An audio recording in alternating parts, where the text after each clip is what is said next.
Hi అండి. చేపలు మీరు ఏమంటారు చెప్పండి. మేమైతే పచ్చి నెత్తళ్ళు అంటాం. నెత్తళ్ళు ఇలా క్లీన్ చేసుకుని పక్కన పెట్టుకున్నాక పొయ్యి మీద దాకా పెట్టుకొని 3 స్పూన్ల ఆయిల్, చిటికెడు మెంతులు వేసుకొని ఉల్లిపాయలు ఇలా కసబిస నూరుకున్న ఉల్లిపాయ వేసి ఉల్లిపాయ ముద్ద బాగా ఏగిపోయాక 3 టమాటాలు సన్నగా తరుక్కొని 4 పచ్చిమిర్చి, ఉల్లిపాయ టమాటా బాగా మగ్గిపోయాక చిటికెడు పసుపు, మీ టేస్ట్ తగ్గ సాల్ట్ వేసి 1 నిమిషం మగ్గనివ్వండి.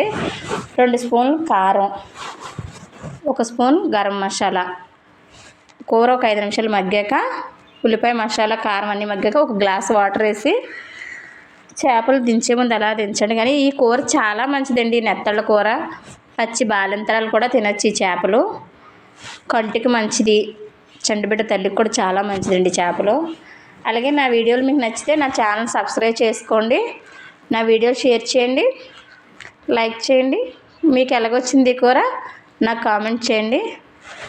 ఇలా నీళ్ళేసాక చేపలు చూసారా అలా దించేసి చేపల్ని అస్సలు గరిటె పెట్టకండి. గరిటె పెడితే పిప్పి అయిపోద్ది కూర అయిపోయాక లాస్ట్లో ఇలా కొత్తిమీర, కరివేపాకు వేసుకొని కూర సూపర్ అంటే సూపర్ అండి. మీకు నచ్చిందా?